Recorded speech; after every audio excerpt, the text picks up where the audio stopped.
The late afternoon sun stretched long shadows across the Houston skyline as Megan Cole pulled her car into the underground garage of one of the city's most prestigious high-rise buildings. The tower loomed above her, its glass facade gleaming with the last hues of daylight. She had to check her phone twice to confirm she was at the right address. Charlotte Hayes had always been the daughter of privilege, but this place felt like another universe entirely. The elevator ride seemed endless. When the door slid open onto the penthouse floor, Megan stepped into a quiet hallway that smelled faintly of polished wood and expensive perfume. She knocked, half expecting a maid to answer.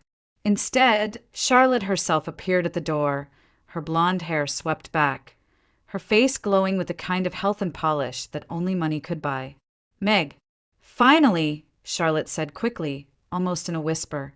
She reached out, pulling her old friend inside as though worried someone might overhear them out in the hall. Megan laughed nervously, glancing around the space she had entered. The apartment was vast and immaculate, its modern furniture arranged with precision. A wall of windows overlooked the city, catching the glimmer of car lights below. But the grandeur only made Charlotte's odd behavior more striking. She moved quickly, speaking softly, as if she were trying to keep a secret even in her own home. "You weren't kidding when you said you had a new place," Megan murmured, eyes scanning the marble counters, the art on the walls, the sheer scale of it all. "Charlotte, this is like a movie set. Since when do you live like this?" Charlotte forced a small smile, motioning toward the kitchen. "Come on, let's sit down. I made coffee." The two women sat at a glass dining table, the cups steaming between them. Megan studied her friend closely. In school, Charlotte had always been bright and full of energy, always the one laughing the loudest. Now she seemed different, measured, careful, her hands fidgeting with the handle of her cup. "You've changed," Megan said gently. "It's not just the apartment. It's you. What's going on?" Charlotte hesitated, her gaze shifting toward the window before returning to Megan. "There's something I need to tell you, and I need you to promise you won't freak out." Megan raised her brows. "Well, that already makes me want to freak out. What is it?"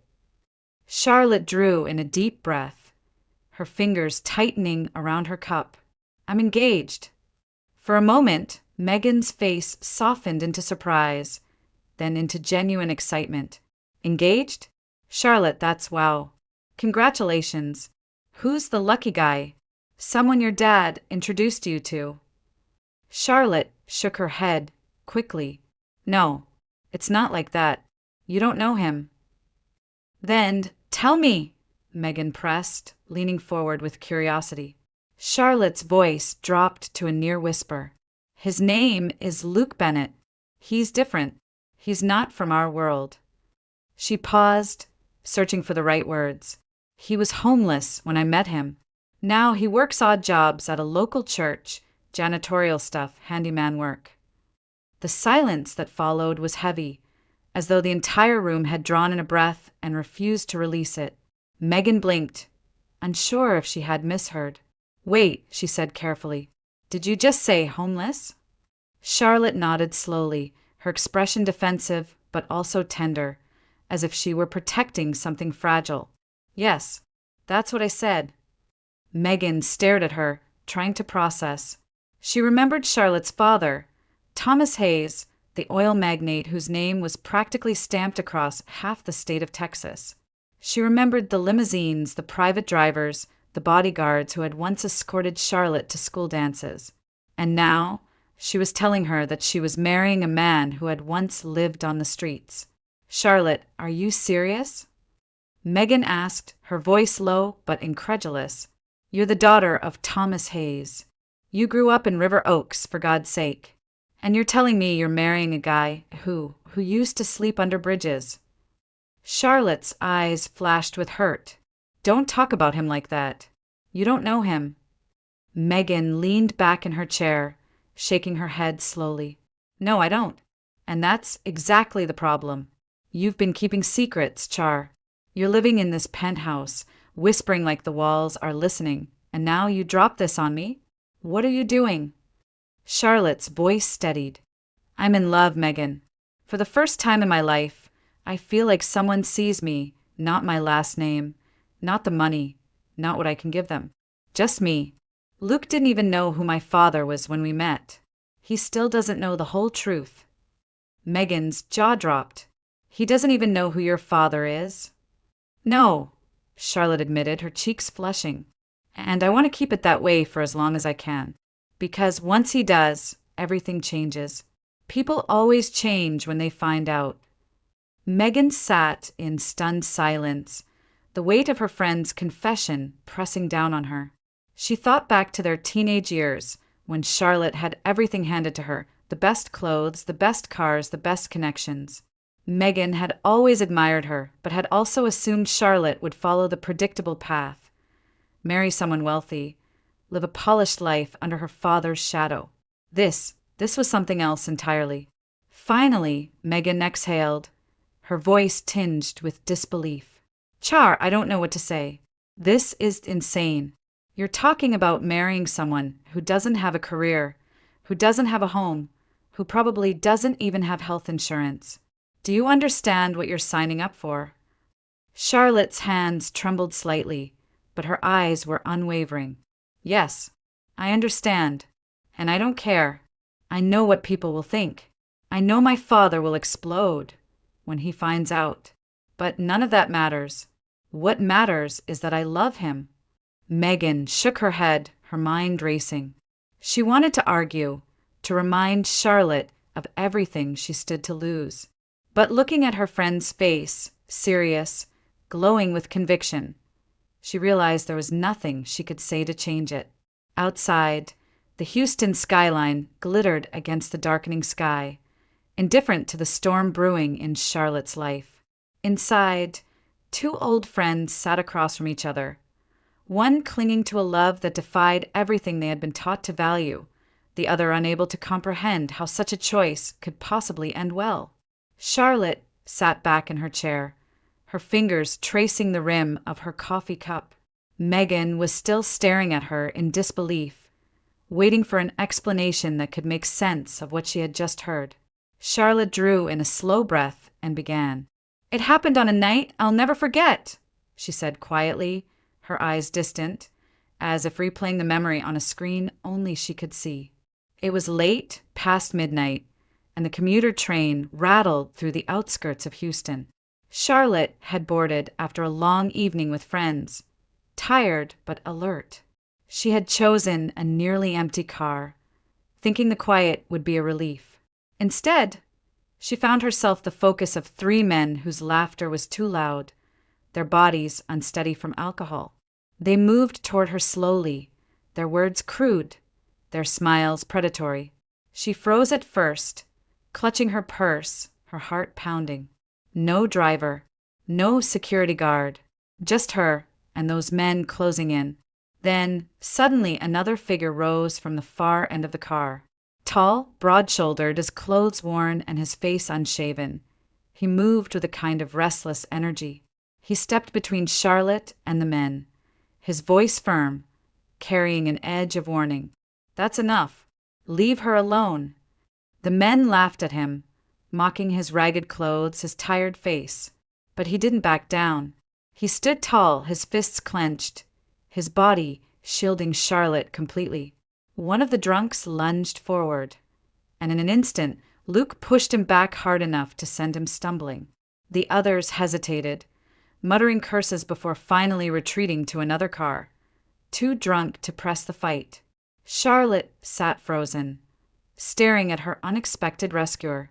His chest rose and fell with heavy breaths, but his eyes, steady, dark, unwavering, met hers with a gentleness that didn't match his rough exterior. Are you all right? He asked. She nodded, unable to form words. When the train stopped, he walked her to the platform, keeping a careful distance, as though afraid his presence alone might frighten her.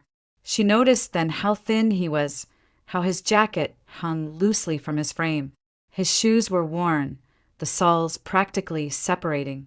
Thank you, she managed finally. He gave a small shrug. Anyone would have done the same. But she knew that wasn't true. Most people would have looked away. Over the next few weeks, fate, or maybe chance, brought them together again. She began seeing him near the church downtown, carrying supplies, fixing broken windows, sweeping the steps. Sometimes he slept under the awning when the shelters were full. His name was Luke Bennett. Little by little, he opened up about his life.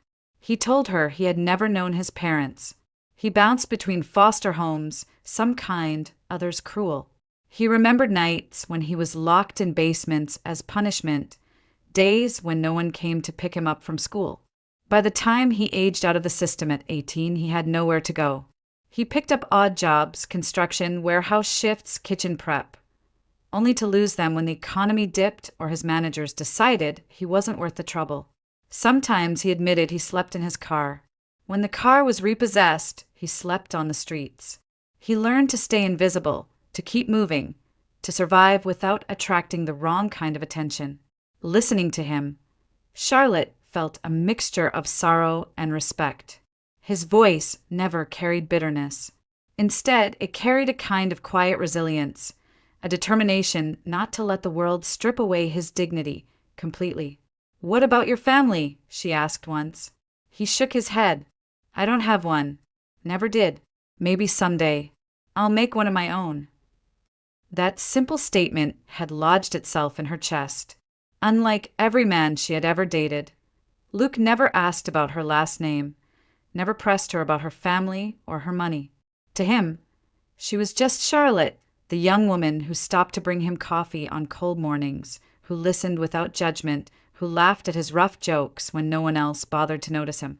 One evening, after helping the pastor repair a broken heater, Luke walked her home. They paused under the streetlight, the air crisp and still. His hands trembled slightly as he reached into his pocket and pulled out a ring. Not a diamond, not even gold, just a simple silver band he had found at a pawn shop. "I don't have much," he said, his voice thick, "but I have this, and I have my word. Charlotte, will you marry me?" Her heart lurched. Logic screamed at her to pause, to wait, to think about everything this choice would mean. But all she saw was the man in front of her. Flawed, yes, but brave, kind, and honest in a way no one in her father's world had ever been.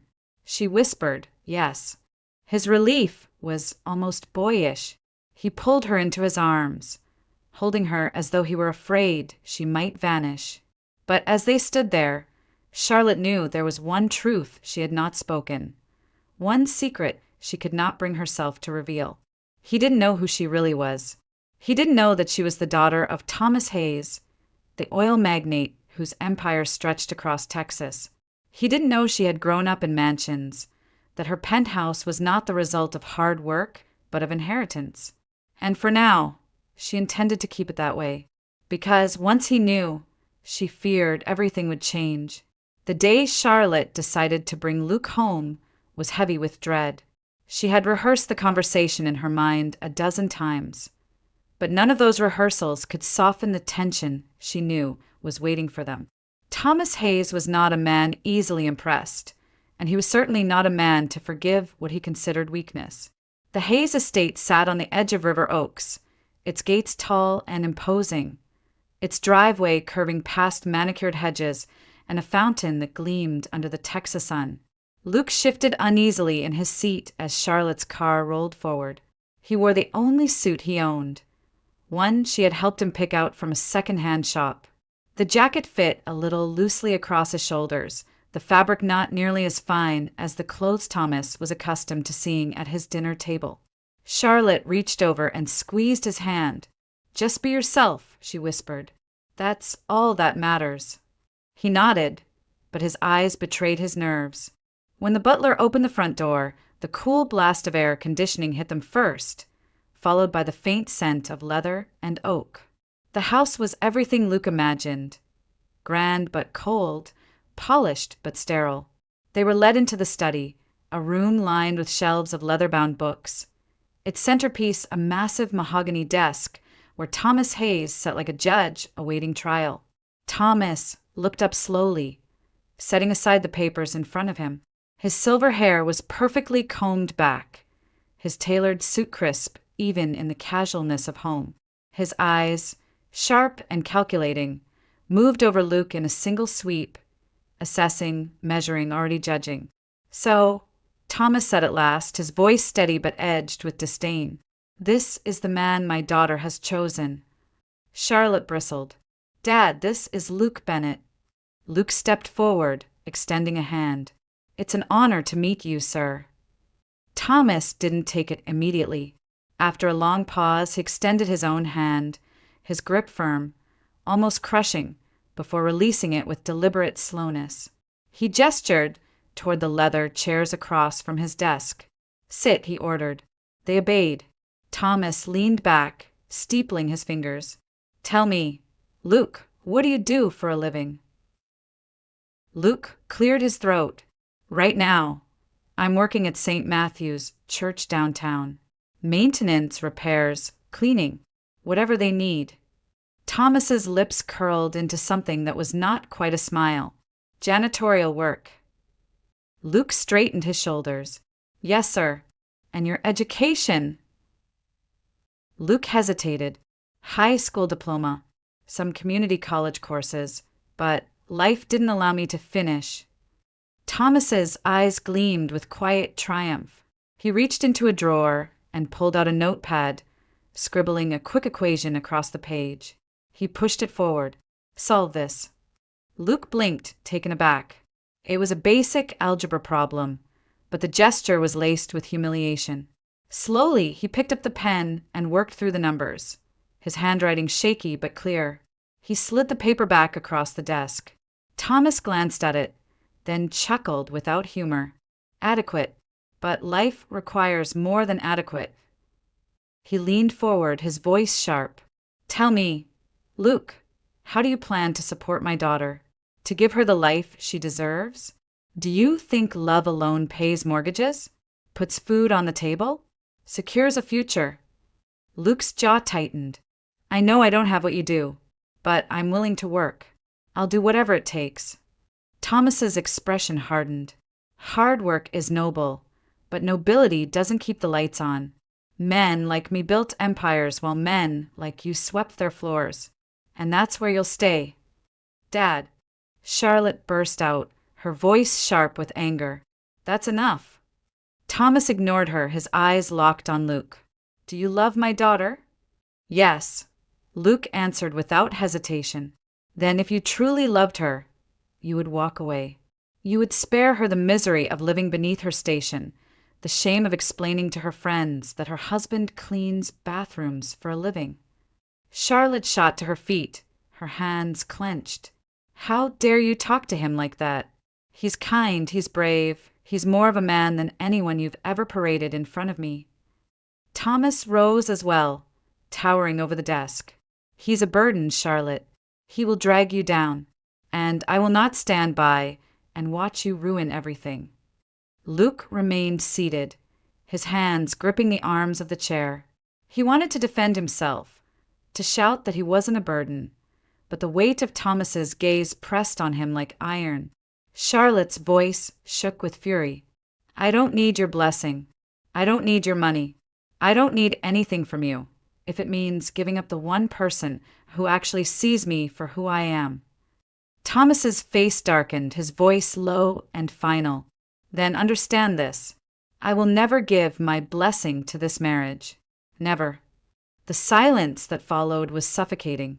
The ticking of the grandfather clock filled the room, marking each second of the fracture deepening between father and daughter. Charlotte's eyes burned with unshed tears, but her chin lifted with defiance. She reached for Luke's hand, pulling him up from the chair. "Then we'll do it without you."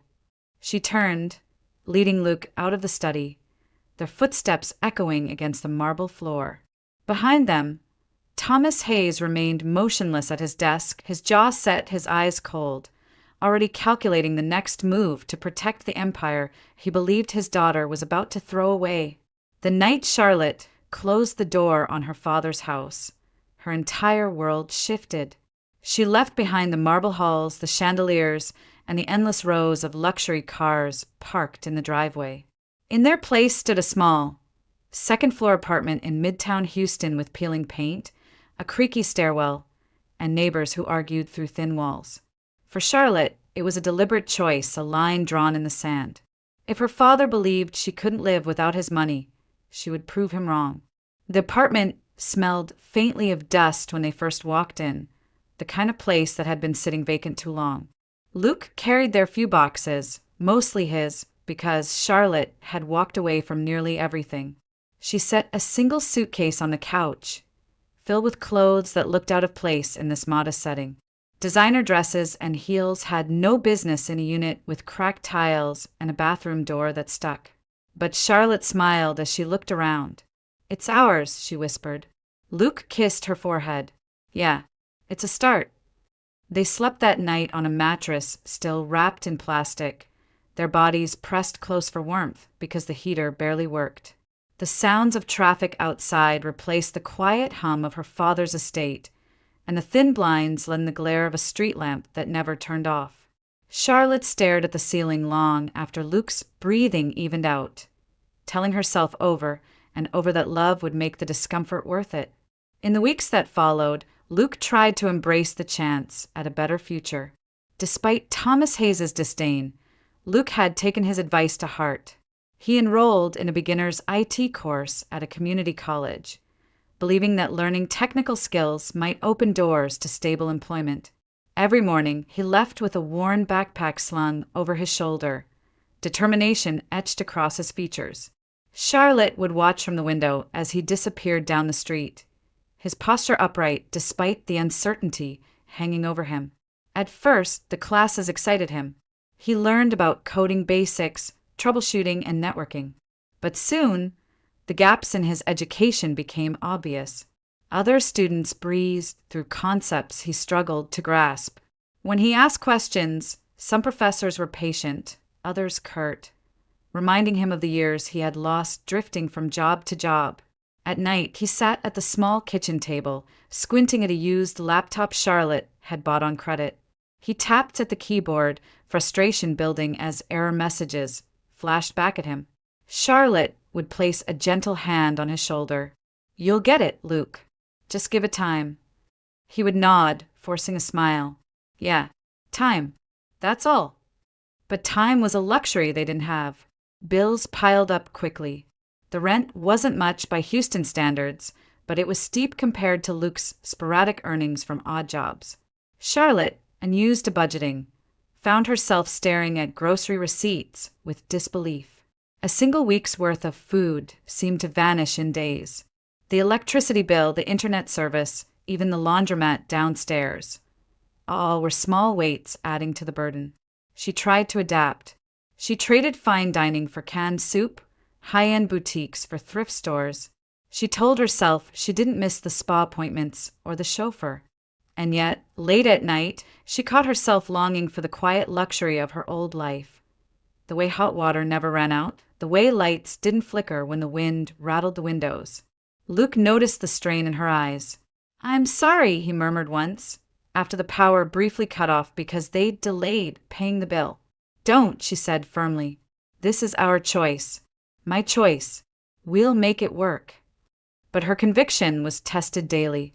One evening, she returned from a job interview that had ended in polite rejection. The manager had smiled at her resume, then frowned when he realized she had no real work history. Being Thomas Hayes' daughter wasn't a credential she could list, not without exposing the very secret she was desperate to protect. When she walked through the door, she found Luke hunched over the laptop, his hands tangled in his hair. The screen glowed with another failed assignment. "I can't do this, Char," he said, his voice breaking. "I'm not cut out for this stuff. I can barely keep up." Charlotte knelt beside him, forcing him to meet her eyes. "You're trying. That's more than most people do. You're not giving up." But he shook his head. "Your dad was right. I don't belong in your world. I'll never be enough." Her chest tightened, but she pushed back the fear rising in her. "No, you are enough. And this isn't about my dad.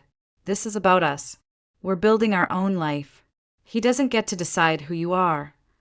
Still, his words lingered in the air, heavier than the silence that followed. The apartment, once a symbol of independence, began to feel smaller with each passing day. The walls pressed in, the arguments grew sharper, and the reality of living without the Hayes fortune became impossible to ignore. Charlotte still believed their love could withstand it. She told herself that every couple faced challenges, that hardship would forge their bond stronger. Yet, deep inside, she wondered how long they could endure before cracks became fractures. For now, though, she held Luke's hand across the worn kitchen table, vowing silently that she would not let their love be crushed by the weight of bills, doubts, and her father's shadow. Because if she faltered, then Thomas Hayes would be right, and that was something she refused to accept. It was Thomas Hayes himself who arranged the job, not out of kindness, but out of calculation. He called Charlotte one afternoon, his voice clipped and businesslike, offering what he framed as a chance for Luke to prove himself. It was an entry-level position at one of the many companies under his vast energy empire, a tech support role in the IT department. Charlotte had hesitated. She knew her father's generosity came laced with poison.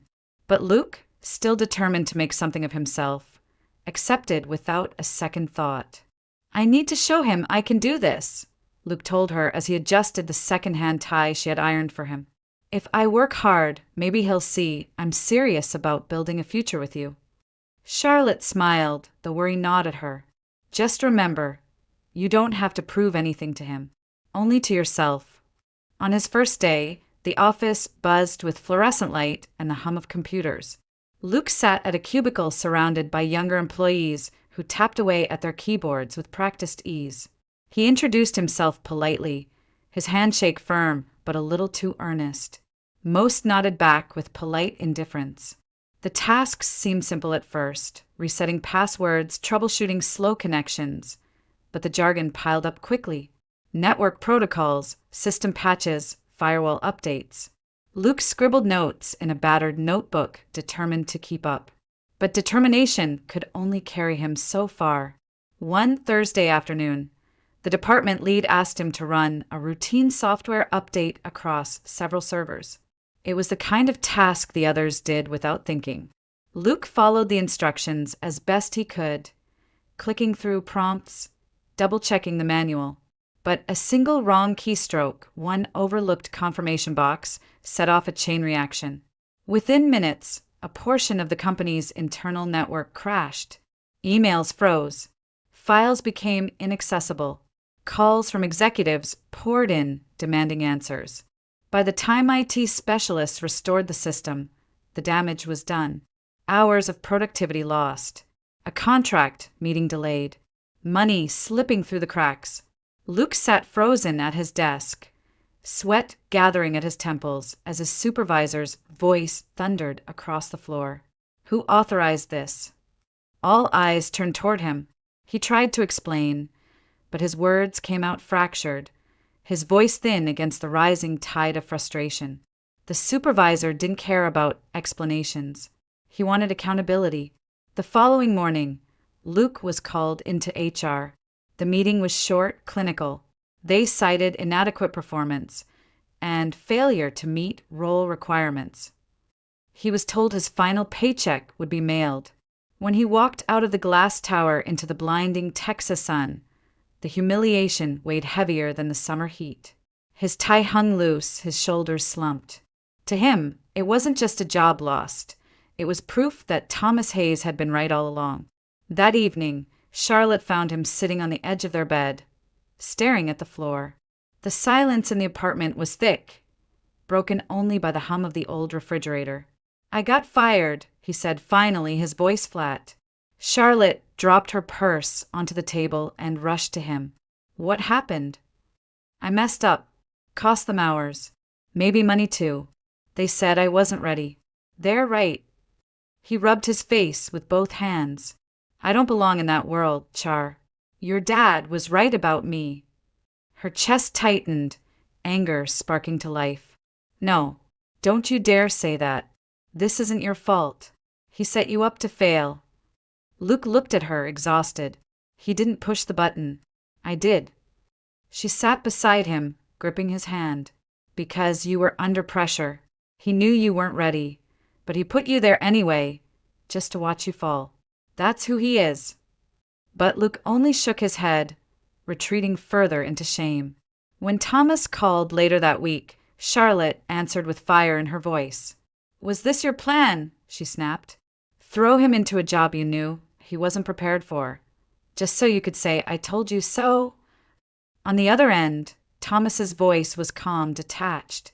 I didn't set him up to fail. I gave him an opportunity. A man either rises to the occasion or he doesn't. He didn't. He's trying, Charlotte spat. He's working harder than anyone I've ever known. Thomas's reply cut sharp as a blade. Hard work without skill is useless. Love doesn't make up for incompetence, Charlotte. You need to stop living in a fantasy. Her hands shook as she hung up the phone, rage coursing through her veins. In the days that followed, the distance between Luke and Charlotte grew. He avoided her eyes, retreating into silence, convinced he had confirmed every fear her father had voiced. She tried to reassure him, to remind him that their love was stronger than any test Thomas could throw their way. But each attempt only deepened his guilt. To Luke, every bill on the counter, every rejection letter from Charlotte's job search, every flicker of the faulty apartment lights was proof of his inadequacy. He felt trapped, caught between the woman he loved and the voice of her father echoing in his mind, telling him he would never be enough. For Charlotte, the injustice was unbearable. She could fight her father's disdain, but she could not fight the quiet way Luke began to fold inward, swallowed by his own doubt. The fracture was no longer just between father and daughter. It was now inside their home, pressing against the walls of their fragile new life, daring them to survive it. Charlotte had never filled out a job application before. In her father's world, positions appeared at the snap of a finger, openings created simply because Thomas Hayes decided someone belonged somewhere. But now, sitting at the small kitchen table in their cramped apartment, she stared at the endless lines of forms with a sinking feeling in her chest. Work history, references, years of experience. She had none of those, at least none that would make sense outside the walls of her father's empire. Still, she pressed on. Every morning, she left the apartment dressed neatly in clothes from the thrift store, her resume tucked into a folder. She walked into offices, boutiques, even small diners, offering a smile she hoped seemed confident. At first, she told herself the rejections didn't matter. The polite smiles, the clipped, "We'll call you," the glances at her resume followed by a shake of the head. But as the days stretched into weeks, those tiny wounds added up. Employers looked at her polished manner, her last name when she accidentally slipped it onto a form, the lack of real experience, and saw a girl who didn't belong in their world. More than one manager leaned back in their chair, studying her with suspicion. "You're Thomas Hayes' daughter, aren't you?" they asked, the tone not curious but wary. And when she nodded, the door always closed. At home, Luke tried to stay supportive, but she could see the worry tightening his shoulders. He picked up more shifts at the church, sweeping floors until his hands blistered, fixing broken windows late into the night. Yet, no matter how hard he worked, the paychecks never stretched far enough. Charlotte refused to let him carry the weight alone. She pushed harder, taking bus rides across the city for interviews that lasted 5 minutes before someone dismissed her. She endured the patronizing smiles of hiring managers who told her she was overqualified for cashier work and underqualified for anything more. One afternoon, after another rejection at a downtown office, she met Megan for coffee. Her old friend studied her with a mixture of concern and disbelief. "Char, what are you doing to yourself?" Megan asked. "You don't need to live like this. You could go back home, patch things up with your dad. You don't have to prove anything." Charlotte bristled, stirring her coffee though she hadn't touched it.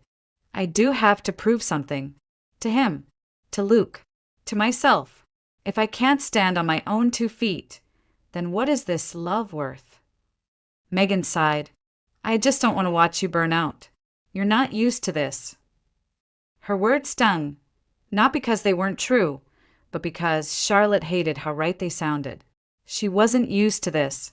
She wasn't used to counting change at the grocery store or mending her own clothes or lying awake at night worrying about bills. Yet, she refused to admit defeat. As weeks passed, exhaustion etched itself into her features. Her once polished hair was tied back hastily, her nails chipped, her clothes worn thin. Luke noticed, but said nothing, knowing any comment would only ignite her determination further.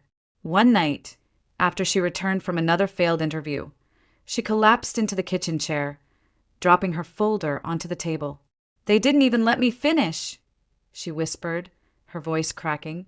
"They saw my last name, and that was it." Luke crouched beside her, taking her hands. "Char, maybe Megan's right. Maybe you're pushing too hard. You don't have to prove anything to me." But she pulled her hands free, her eyes burning with stubborn fire. "Yes, I do. Because if I can't, then my father wins. He'll say you're nothing, and I'm nothing without him. I won't let that be true."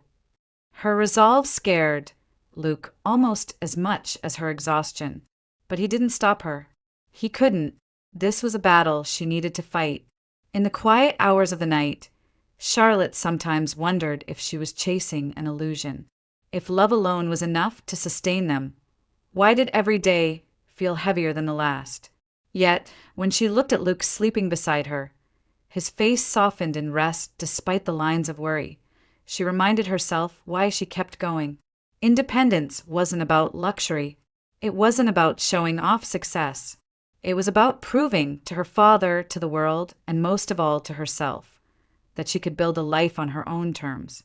Even if it meant stumbling through rejection after rejection. Even if it meant sacrificing comfort, pride, and peace of mind. Because to Charlotte Hayes, surrendering was not an option.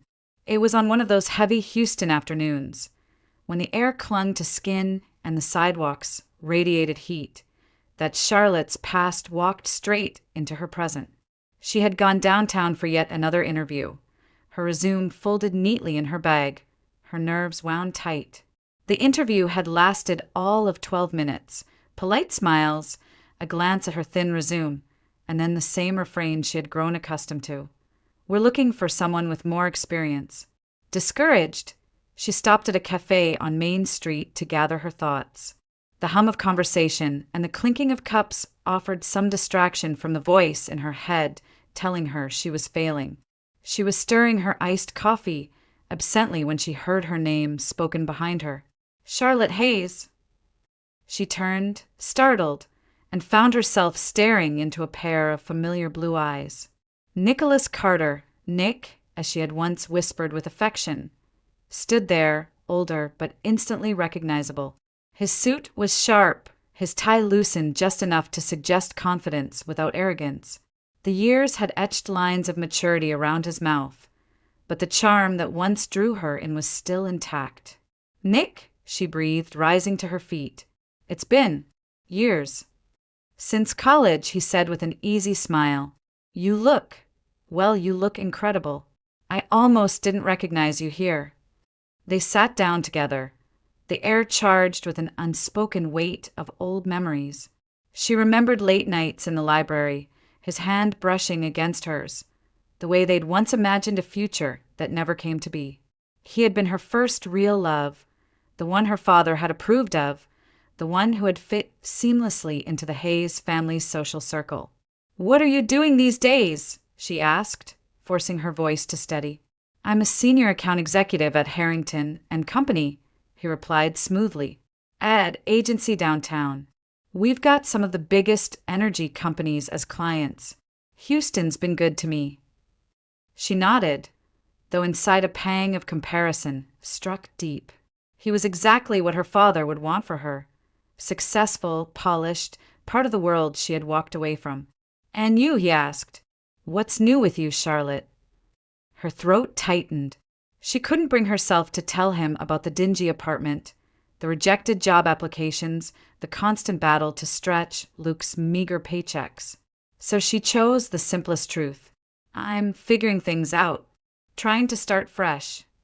Nick studied her, his expression softening. You always had so much potential. I'm not surprised, but I'll be honest, I didn't expect to run into you like this. Their conversation drifted back to the past. Professors they'd admired, classmates who had vanished into careers or marriages. For a moment, it felt almost natural, as though the years between had dissolved. But underneath, Charlotte felt a growing unease. She knew what her father would see if he looked at this scene. Stability, prestige, the kind of match that made sense on paper. As they parted, Nick handed her a business card. If you're looking for work, call me. We're expanding, and someone with your background could be a real asset. I'd vouch for you. She took the card, her fingers trembling slightly as their hands brushed. That night, she laid the card on the kitchen table, staring at the embossed letters. Nicholas Carter, Senior Account Executive. Luke was hunched over the laptop, struggling again with his IT coursework, the glow of the screen accentuating the lines of frustration on his face. He glanced up. How'd it go today? Another no, she admitted softly, sliding the card to the edge of the table before he could notice. Luke sighed, leaning back in his chair. We'll figure it out. We always do. She nodded, but her eyes lingered on the card, on the name that carried echoes of who she used to be and who she might have been. In the quiet that followed, her mind wandered back to the life she had once shared with Nick. Dinners at upscale restaurants, weekends at lakeside cabins, the certainty of a future without financial fear. Compared to the present, with overdue bills stacked on the counter and meals of canned soup, it was hard not to feel the tug of temptation. But then she looked at Luke. His shoulders slumped, his jaw tight, yet still he fought, still he tried. He was no polished executive, no safe bet. He was risk and hardship and uncertainty. But he was also love without conditions, devotion without expectation. Charlotte's chest ached with conflict. Nick represented the path her father wished she had chosen, a path lined with security, approval, and ease. Luke represented the path she had chosen for herself, one lined with struggle, sacrifice, and the stubborn hope that love was worth more than money. Quietly, she opened her bag, took out Nick's card, and tore it in half before dropping it into the trash. That chapter, she decided, was closed for good. She hadn't said yes to Nick's offer, but she hadn't thrown the card away either. And that, she knew, was the beginning of a storm inside her heart. The whispers began quietly, but they grew louder with each passing week. At first, it was Megan's cautious voice over coffee, lowered in sympathy, but sharp in meaning. Char, how do you really know Luke isn't with you? Because of your name. Because of what he thinks you might still have. Charlotte stiffened, brushing the words aside with a practiced smile. He doesn't even know the whole truth, she insisted. He didn't ask me about money when we met. He still hasn't. But Megan's doubt lingered, echoed later in the offhand comments of neighbors who had overheard snippets of her last name, or in the skeptical glance of an acquaintance who remembered her from the world she had left behind. The suggestion was always the same. Men like Luke didn't fall in love with women like Charlotte without a reason. She wanted to ignore it, to dismiss it as envy or misunderstanding. Yet at night, when bills piled high on the table and Luke returned home exhausted from odd jobs, she felt the gnaw of uncertainty. Love was supposed to be enough, but was it enough to bridge a canyon as wide as the one between their lives? The more she tried to silence those thoughts, the more they seemed to surface in her conversations with Luke. One evening, they sat together on the worn couch, a takeout pizza box balanced between them. Luke ate slowly, his mind clearly elsewhere. Charlotte broke the silence. Do you ever think about more? About what we could have if things were different? He glanced at her. More money, you mean? She hesitated. Not just money. Stability. Security. A life where we don't have to count every dollar. Luke leaned back, his eyes steady but tired. Char, I don't need all that. I've lived with nothing and I survived. What matters is that we're together. I don't dream of penthouses or luxury cars. I just want a roof over our heads and food on the table." Her chest tightened. "But don't you see? My father will never believe in us if we don't prove we can make it on our own. I have to show him. We have to show him." Luke's brow furrowed. Why does his opinion matter? We don't live for him. We live for us. But Charlotte shook her head, her voice rising. "Because he'll never stop. He'll never let me forget it if you fail. If we fail, I need him to see that you're enough, that we're enough." Luke fell silent, the weight of her words pressing between them. For him, life had always been about survival, about finding beauty in simplicity. For her, it was about defiance, proving to a man who had controlled her life that she was capable of building one without him. Those differences, once invisible, now grew stark. At Megan's urging, Charlotte agreed to attend a small dinner party with some old acquaintances. She told herself it was harmless, just a chance to reconnect, to remind herself she still belonged somewhere beyond the walls of their cramped apartment. But the evening only sharpened the divide. Her friends asked polite questions about Luke, where he worked, what his ambitions were. Each time she answered, she saw the flicker of doubt in their eyes, the unspoken judgment. Later, Megan leaned close, whispering so only Charlotte could hear, "You deserve someone who can give you the life you're used to. Don't chain yourself to a struggle that isn't yours." Charlotte forced a smile, but her heart was heavy. That night, she lay awake beside Luke, staring at the ceiling. She remembered Nick's business card still tucked in her bag, a silent reminder of an easier path. She hated herself for even thinking of it, but the thought lingered nonetheless. When she finally spoke, her voice was barely a whisper. "Luke, do you ever worry that I'll regret this?" He turned toward her, eyes filled with quiet pain. "Do you?" She shook her head, quickly. "No, but sometimes I hear what people say. They think you're with me for money, for my father's name." His face hardened. "Is that what you think?" "No," she said sharply, then softer, almost pleading. I need to believe that love is enough. Tell me it is." Luke took her hand, pressing it to his chest. "It is. It has to be, because it's all I have to give." Her eyes blurred with tears. She wanted to believe him, to drown out the voices of doubt echoing from her father, her friends, the world around them. But the silence that followed was heavy, thick with the weight of everything unsaid. In that silence, Charlotte felt the distance widening, not just between her and her father, but between her and Luke, too. Different dreams, different definitions of enough. The apartment walls seemed to close in, and the air grew stifling with the unspoken tension. Love was still there, steady and burning, but so was doubt, creeping quietly into the corners of their fragile life. The call came late in the evening, unexpected but unmistakable. Thomas Hayes's voice on the other end was clipped, commanding, leaving no room for refusal. "Charlotte, bring him here. Tonight. We need to settle this once and for all." When the line went dead, Charlotte sat frozen, her hands trembling. She knew what awaited them. Not reconciliation, but confrontation. Yet, some part of her believed facing her father was inevitable. Luke stood in the doorway, watching her pale. "What did he say?" She swallowed hard. "He wants to see us. He says it's the last conversation." Luke's jaw tightened, but he nodded. "Then let's go." The drive back to the Hayes estate was quiet, the city lights flickering past the windshield. Charlotte clutched Luke's hand, her grip desperate, as if anchoring herself against the storm she knew was coming. When they arrived, the mansion glowed with its usual cold brilliance.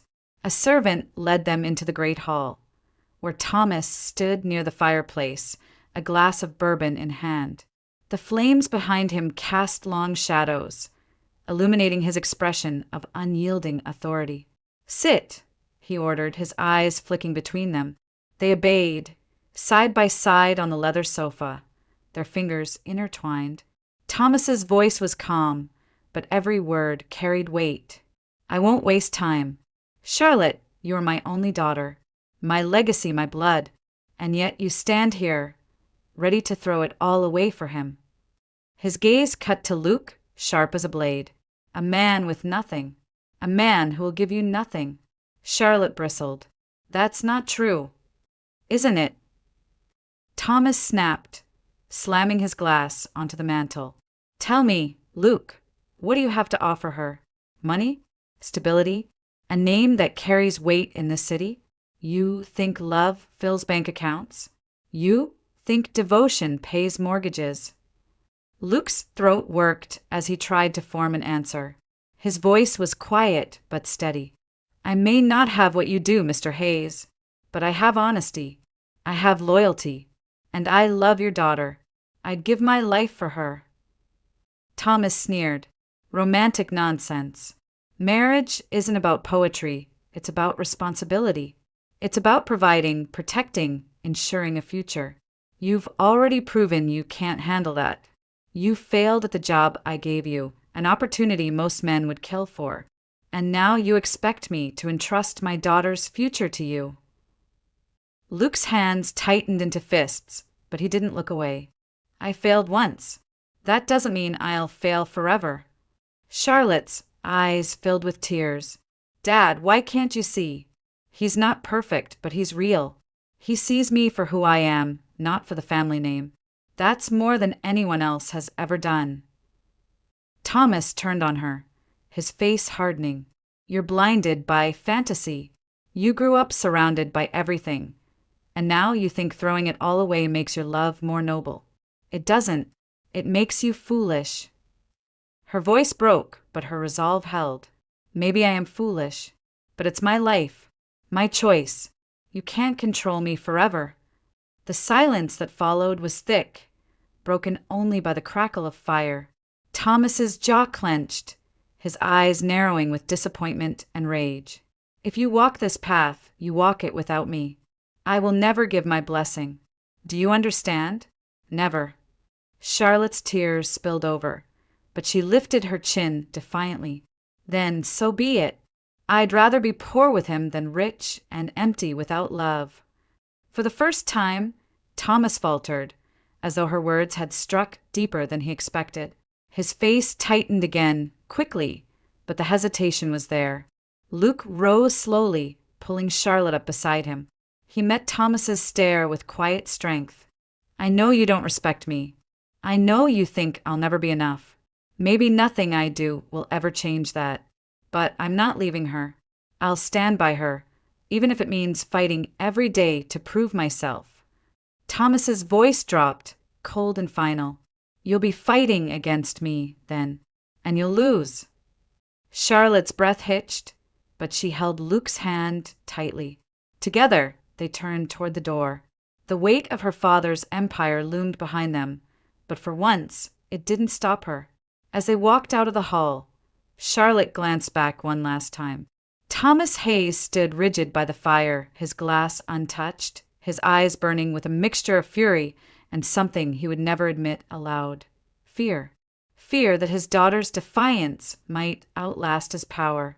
The heavy doors closed behind them, the echo reverberating through the vast mansion like the toll of a final bell. In the silence of the car ride home, Charlotte wept into Luke's shoulder. He held her tightly, his own eyes wet but his voice steady. "We'll make it, Char, even without him, especially without him." She nodded through her tears, believing him because she had to, because love was all they had left, and for now it was enough. The night after the confrontation at the Hayes estate felt heavier than any Charlotte had lived through. The silence in their small apartment was almost suffocating, not because of Luke's presence, but because of the absence of everything she had once known. Her father's approval, the safety net of wealth, the certainty of tomorrow. That was gone now. For the first time, she was truly on her own, with only Luke at her side. They awoke the next morning to a leaking faucet in the kitchen and the thud of neighbors' footsteps above them. Charlotte brewed weak coffee, poured into mismatched mugs, and slid one across the table to Luke. He looked exhausted but grateful, his rough hands curling around the cup as though it were a lifeline. There were no grand plans, no perfectly drawn-out roadmaps, just bills that needed paying, classes Luke still struggled through, and interviews Charlotte still chased with quiet desperation. The world had not changed to accommodate their love. It pressed harder, demanding more from them than ever before. Some days were brutal. The job rejections piled higher, each one chipping at Charlotte's confidence. Luke came home with sore muscles, his clothes smelling of dust and sweat from labor jobs that barely paid minimum wage. They argued sometimes, over money, over Luke's pride, over Charlotte's determination to keep proving herself. But even in anger, there was a thread binding them, a refusal to let go. Megan called often, urging Charlotte to reconsider, to make amends with her father. "You can't live like this forever," she warned. "Love doesn't pay the rent." Charlotte's answer was always the same. "Maybe not, but it gives me something money can't." Late at night, when the world was quiet and the city lights flickered through their thin curtains, she believed those words with all her heart. Lying beside Luke, listening to his steady breathing, she knew the choice she had made was hers alone, and that gave her strength. Luke, too, carried the weight of their decision. He pushed himself harder in his IT course, studying long after Charlotte had fallen asleep. Sometimes frustration broke him, his fist hitting the table, his voice thick with defeat. But then he would look at her, curled under a thin blanket, her face serene even in exhaustion, and he found the will to keep trying. They didn't speak often about Thomas Hayes, though his shadow lingered in every challenge. Charlotte knew her father believed they would crumble without him. Each day they survived, each bill they managed to pay, felt like a small act of defiance. There were fleeting moments of joy, too. A picnic in the park with dollar store sandwiches. Laughter when their leaky shower sprayed them both. Holding hands as they walked down crowded Houston streets, invisible to the world but visible to each other. It wasn't the life Charlotte had been raised for, but it was real. And it was theirs. A few days later, Megan called again. Her voice was softer this time, less condescending, more curious. "I saw you two the other day," she said. "You looked happy. Tired, maybe, but happy." Charlotte smiled into the phone. "We are. It's hard, but it's real." There was a pause, and then Megan simply said, "Okay, just take care of yourself, Char." It wasn't an apology, but it wasn't judgment either. And for Charlotte, that was enough. One evening, as they sat together on the fire escape outside their apartment, watching the sun sink below the horizon, Luke turned to her. His eyes were tired, but full of quiet determination. "I can't promise you a mansion, Char. I can't promise you wealth or ease. But I can promise I won't give up. Not on us." Charlotte's throat tightened. She leaned against him, her voice soft but steady. "That's all I need." The future was uncertain. There would be more struggles, more moments of doubt, more nights when they wondered if love was enough. But as the sky darkened and the city buzzed beneath them, Charlotte felt something her father's fortune had never given her: peace. Because for the first time, her life wasn't defined by money or legacy or expectations. It was defined by choice, and she had chosen Luke. The road ahead was unclear, but they would walk it hand in hand. Together, they would stumble and rise, falter and fight, love and endure. True love, Charlotte realized, was not measured by wealth or titles. It was measured by the willingness to face hardships side by side, to carry each other when the weight became too much, to believe in a future even when the present was unbearable. And so, with nothing certain except their devotion, Charlotte Hayes and Luke Bennett stepped forward into that unknown, not with the blessings of power or the shelter of privilege, but with something stronger: love that refused to break. It happened so fast that I didn't register it until the sting hit my cheek and the entire restaurant fell silent. One moment, I was sliding past her chair to return from the restroom, and the next, The sound cracked through the private dining room like a gunshot. My stepmother had slapped me. Hard. In front of everyone. Then she leaned in, her breath warm and bitter against my ear, and hissed, "You're just like your mother." I froze, my face burning, not just from the slap, but from the humiliation, from the betrayal. I turned to look at my father, sitting just 2 chairs down, fork hovering above his plate. He didn't even look up. He was staring into his mashed potatoes like they held the secrets of the universe. Nobody moved. Not Lydia, my stepmother's daughter. Not the waiter who had just set down a tray of bread. Not my uncle, not the cousins, not the old family friend who used to call me kiddo. It was as if everyone had collectively decided to pretend they hadn't seen what had just happened. And my father, my only parent left, was the loudest in his silence. That's when I knew something inside me had shifted, not broken. Broken would have been easier to fix. This was worse. This was something unraveling, thread by thread, until there was nothing left to hold on to. I didn't say anything. I didn't yell. I didn't cry. I just turned and walked out. The heels of my boots clicking against the tile were the only sound that followed me out the door. I didn't stop in the lobby. I didn't stop in the parking lot. I got in my car, turned the ignition, and drove without really thinking. 20 minutes later, I was sitting on the edge of the bed in my Airbnb, coat still on, hands still shaking. I stared at the floor for a long time.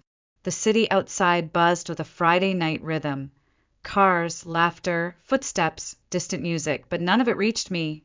That dinner was supposed to be a gesture, a peace offering, a stupid, naive hope that maybe, just maybe, I could have one night where we pretended to be a normal family. It was my father's 60th birthday, a milestone. I hadn't been home in over a year, and before that, maybe once or twice in passing. We kept in touch through polite texts, Merry Christmas, Happy Birthday, but we hadn't really talked since I was 22. I thought maybe showing up would mean something.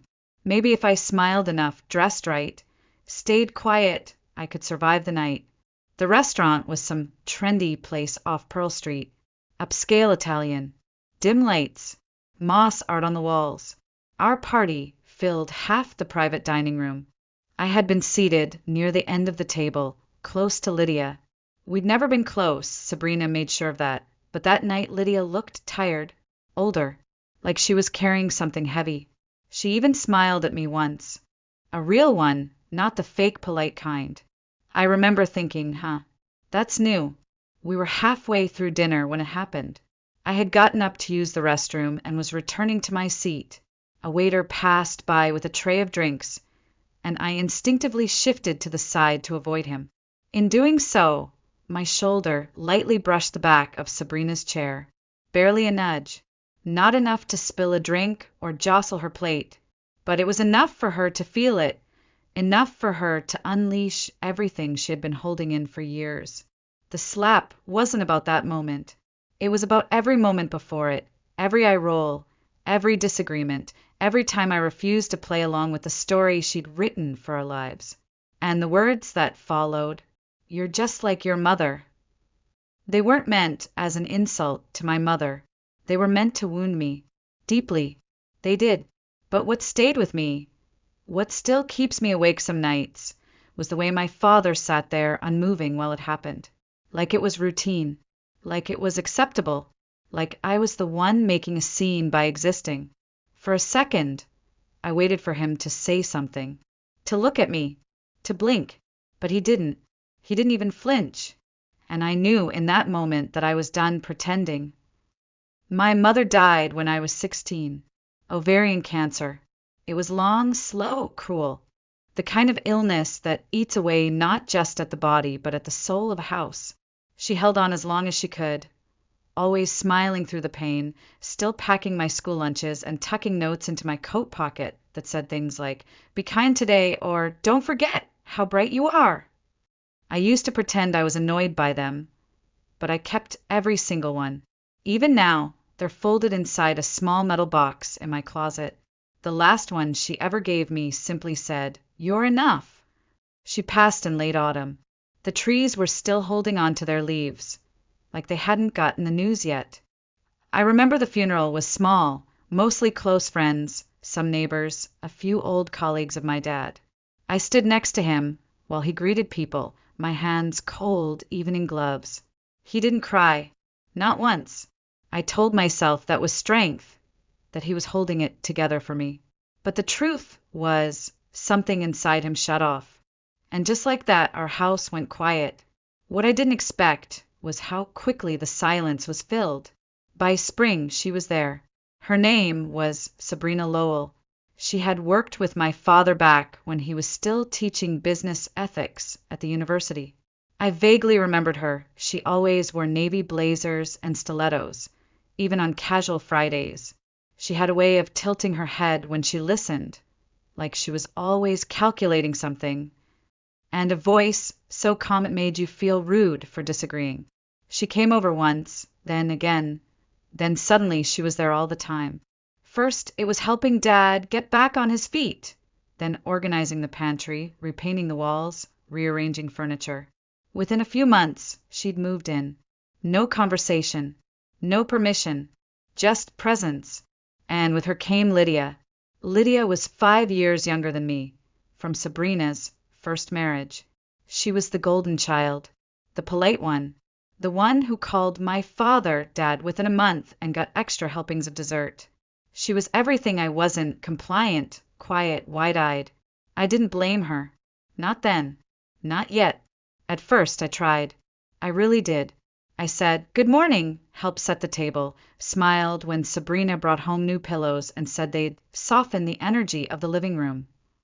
I tried to ignore the way she'd sigh when I left dishes in the sink or tell my dad I was grieving too selfishly. I told myself she just didn't understand me yet. But it wasn't misunderstanding. It was calculation. She started slowly, subtle jabs disguised as concern. "Claire seems withdrawn. Claire's a bit moody these days. Maybe she needs counseling. I mean, grief can make teenagers so reactive." And every time I pushed back, I could see the wheels turning behind her smile. Every time I raised my voice, she'd go quiet and let my father do the disciplining. He never asked for my side, never once said, "Claire, are you okay?" It didn't take long before I stopped speaking altogether. I went to school. I came home. I did my homework in my room with the door closed. I wore headphones to dinner. I applied to colleges without telling anyone.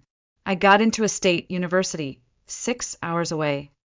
I accepted the scholarship before my father even noticed the acceptance letter on the counter. When I told him I was leaving, he said, "That's probably for the best. A fresh start might help." A fresh start. I packed everything I owned into 2 suitcases and left the same week. No going away dinner. No hug. Sabrina didn't even come downstairs. I remember standing on the porch, watching my father sip coffee at the kitchen table, and wondering if he'd ever really seen me. I didn't look back when I drove away. I just drove faster than I should have, windows down, hair whipping in the wind like I was running from something that might catch up if I stopped for even a second. And for a while it worked. I built a life. I got my degree, found a job in publishing, rented a studio apartment with peeling wallpaper and mismatched silverware. I went to therapy sometimes. Mostly I worked. I stayed busy. That's what people said to do. Keep going. Keep moving. But what they never tell you is the silence doesn't go away. It just waits. For a dinner. For a slap. For a moment when everything you tried to bury comes clawing back up through the surface, demanding to be seen. That night, sitting on the edge of my rented bed in a city that no longer felt like home, I realized something. I hadn't run far enough. I didn't sleep that night. I just sat there, coat still on, staring at nothing. My cheek still burned faintly where her hand had landed, but the heat had moved deeper, into the parts of me I thought I'd numbed years ago. I opened my laptop without really knowing what I was doing. At first, it was just going to be a journal entry, something to pour the venom out of me. But the more I typed, the more I realized how much I had kept inside. The slap was just the final insult. The real pain had been happening for years, silently, and I had carried it like a secret no one wanted to hear. I didn't use real names. I changed the city, blurred the timeline, and posted it under an old account I hadn't touched since grad school. The subreddit was one I'd followed for years, r/raised by narcissists. I'd read other people's stories late at night, feeling seen without ever having to speak. This time I spoke. I described the dinner, the slap, the way my father stared at his plate like it was a script he didn't know how to rewrite. I talked about my mother, how gentle she was, how fast she disappeared. I told them about Sabrina moving in before the dust even settled, about the silence, the slow erasure of my place in my own home. I ended the post with a single sentence. I left that dinner like I left that house years ago, unseen. I closed the laptop and didn't check it again until the next afternoon. I don't know what I expected. Maybe a few comments, a couple of upvotes, some stranger saying, "You're not crazy," but it had exploded. Thousands of upvotes, hundreds of comments, people sharing their own stories, people saying they believed me, that they'd lived through the same kind of slow suffocation, that silence is a survival tactic, that not reacting doesn't mean nothing happened, it means everything happened. I sat there reading them, eyes burning, not from pain, but from something close to recognition. For the first time, I wasn't just the difficult daughter. I was someone whose story made sense. And then, I saw it, a private message, from a username I didn't recognize at first. But the profile picture, barely visible, was of a coffee cup on a marble countertop I'd seen 1,000 times before. My stomach twisted. "Lydia." The message was short. No punctuation. No flourish. "Claire, I read your post. I know it's you. And I believe everything. Can we talk?"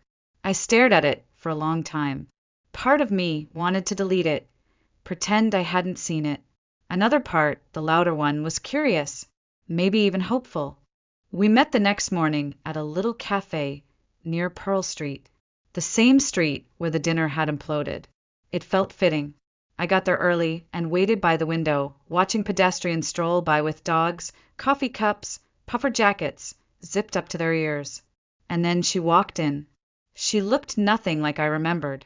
No makeup, no curated curls, no designer scarf, just a hoodie and jeans and dark circles under her eyes like she hadn't slept in days.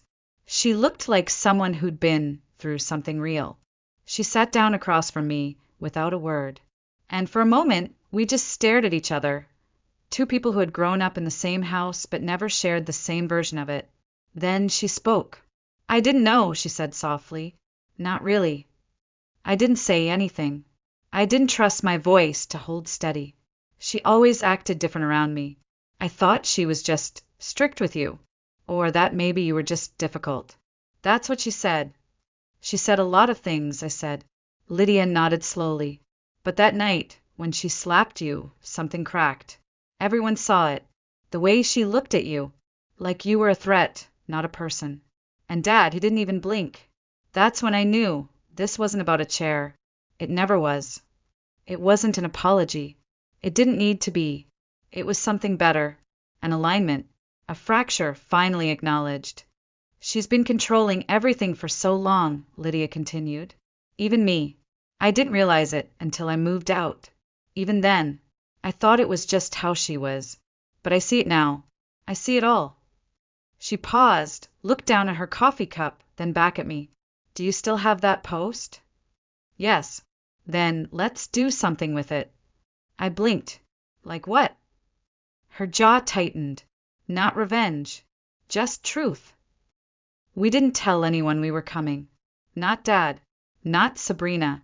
We waited until they returned home from that same dinner, full and tipsy, expecting silence and leftovers. Instead, they walked into a living room lit with soft lamps and quiet determination. Lydia was already there, seated on the couch, shoulders back like she had rehearsed this. I stood by the fireplace, arms crossed. In front of us, on the coffee table, sat a thick folder, cream-colored, unassuming, but inside it was everything. The moment the front door opened, I felt something in the air shift.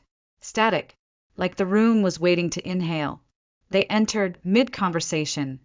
Sabrina talking, Dad nodding absently, keys jangling in his hand. When he saw us, he froze, keys still in midair, eyes darting from me to Lydia to the folder. Sabrina took one look at the setup and stopped talking. Her expression didn't change at first, but her shoulders tensed ever so slightly.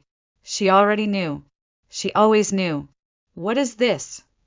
Dad asked, voice lower than usual. He didn't sit. Not yet. He just stared at the folder like it might bite him. "Something you need to see," Lydia said. Sabrina's expression hardened.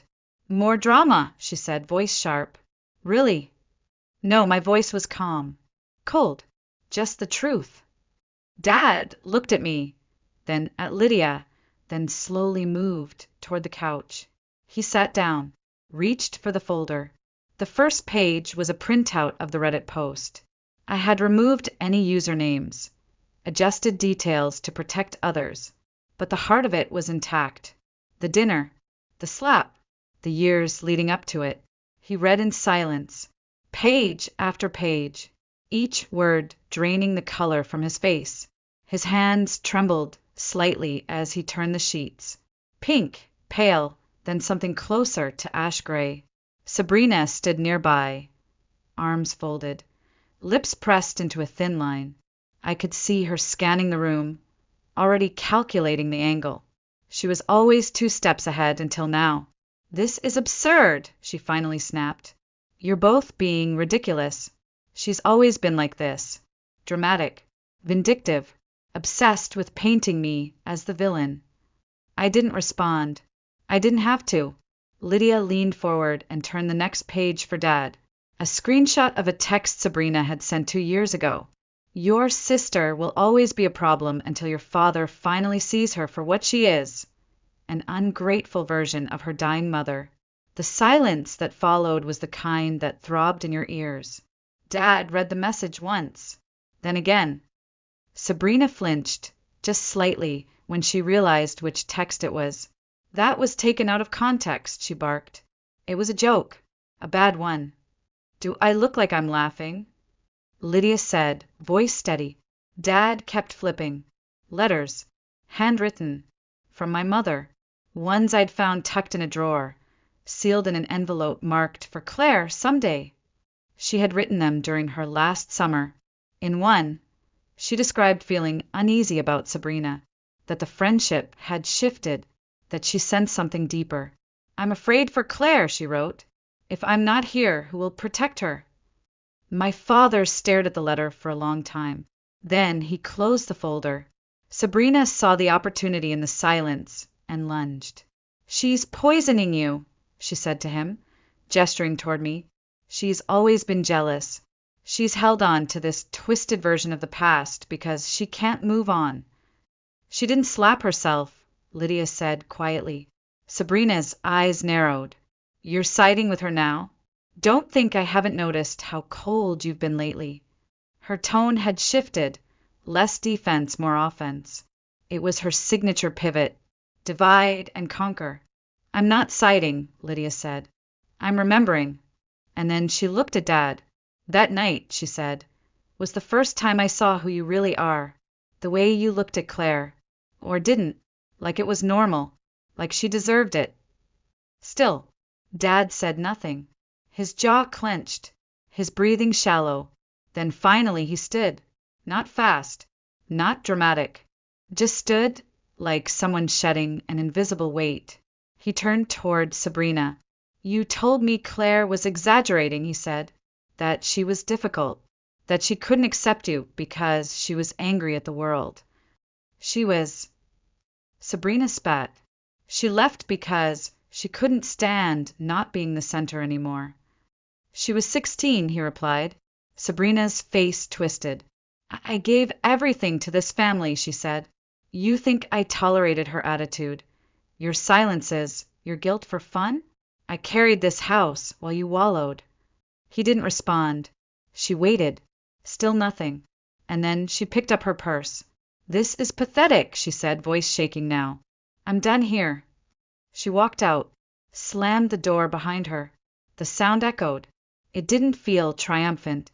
It felt final. Dad sat down slowly. Lydia curled into the corner of the couch like she used to when she was a kid. And I just stood there. For the first time in years, I didn't feel the need to explain, to defend, to beg for someone to believe me. Everything had already been said. But the hardest part was just beginning. We didn't hear from her for a few days. The house was quiet in the way old houses get quiet when something ugly has finally left. Less haunted, but not healed. Dad moved slowly, like someone relearning how to move through his own space. Lydia came by every other day. We didn't talk much. It was too soon for words. But we stayed, and that meant something. Then the letter arrived. Cream envelope. No return address. Legal formatting. Thick paper. My name wasn't on it, but Dad called me the moment he opened it. "She's not finished," he said. And she wasn't. Sabrina had filed for legal separation, and with it came a list of demands so bold I laughed when I saw them. She wanted spousal support. She wanted full ownership of the house.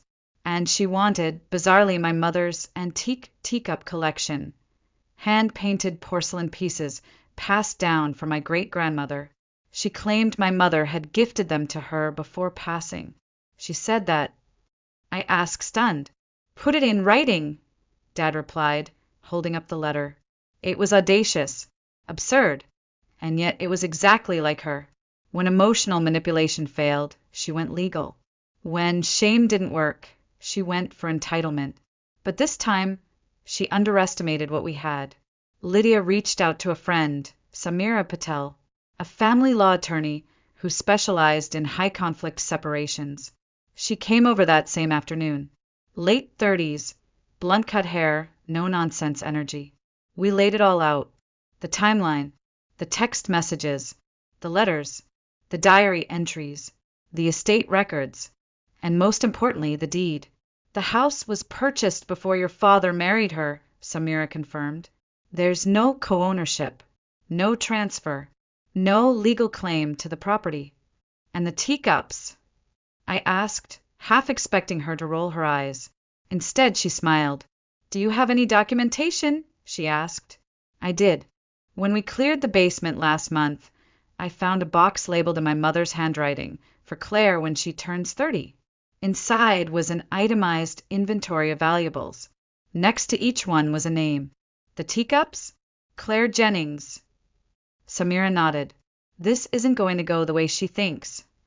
We didn't tell Sabrina. We waited. Mediation was scheduled for the following week. She arrived early. Beige suit, hair in a tight bun, a lawyer at her side, a younger man with nervous eyes and a stack of folders he barely glanced at. She didn't look at us. She didn't need to. Her confidence was radiating like perfume. Until Samira began. She opened with the Reddit post, sanitized, anonymized, but printed and included in the packet. Attached was a signed statement from the family therapist Lydia and I had consulted, detailing the emotional distress, the trauma, the years of suppression.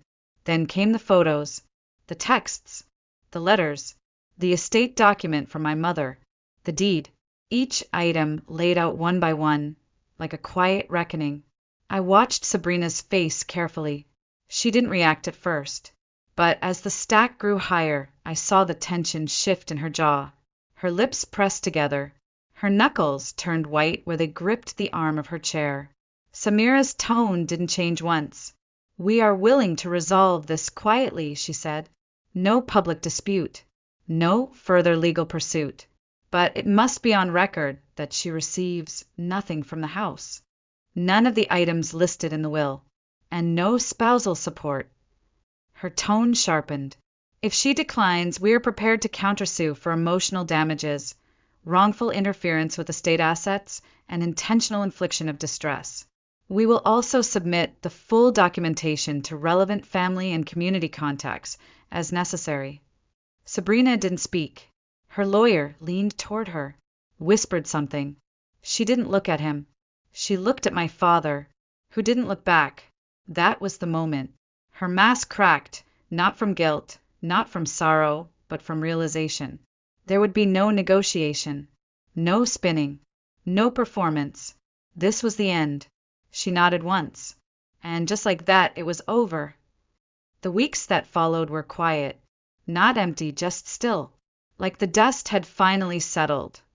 But instead of revealing ruins, it showed the shape of something we hadn't really seen before. What we'd lived in for years wasn't a home. It was a performance, and the curtain had finally dropped. Sabrina moved out of town. We heard she was staying in a condo near Lakewood, spinning her side of the story to whoever would listen. But fewer people were listening now. Too many had seen the truth. And the house changed. Dad started therapy. Voluntarily. He called me once a week, sometimes twice. We didn't always talk about deep things. Sometimes it was just about the weather, a memory of my mom, or a recipe he tried and ruined. But something about the way he listened now, present, open, felt like the father I used to imagine he could be. Lydia and I grew close in a way I never expected. We were never meant to be sisters, not in the world Sabrina tried to build. But once we stripped that version away, we found something real. We started going through old photos together. She showed me the postcards she used to hide under her mattress. I let her read my mom's letters. We cried over the same losses. And for the first time, we weren't alone in them. One afternoon, we took the antique teacups out of their box. Delicate porcelain, hand-painted roses, initials etched in gold at the base of each cup. MJ for Margaret Jennings, my mom. Lydia brewed herbal tea and handed me one carefully. We sat by the window, legs curled up like kids sipping in silence. I used to think you were the strong one, she said suddenly. I looked over. You left. You got out. I thought you were angry and cold, but you were just trying to survive. I didn't know what to say. For so long, I'd carried the label of the difficult one, the moody daughter, the problem. Hearing her say that felt like someone handing me back a piece of myself I'd almost forgotten. My dad never asked us to move in, but one evening, as we stood in the kitchen drying dishes, he turned and said, I want you to have part of this house. I blinked. What? It's what your mother would have wanted. It's what I should have done a long time ago. A week later, the paperwork was signed. 50% transferred to me. There was no celebration, no champagne, no social media post, just quiet, and that was enough. No revenge speech, no public takedown, just the truth, laid bare and standing firm. Sometimes revenge doesn't need to be loud. Sometimes it's just the silence that follows after the lie collapses, the peace that settles in when the truth is finally allowed to breathe. Sometimes revenge is drinking tea out of your mother's porcelain cups in the house someone tried to steal, your name on the deed, your sister in the guest room, and knowing they can never take any of it away again.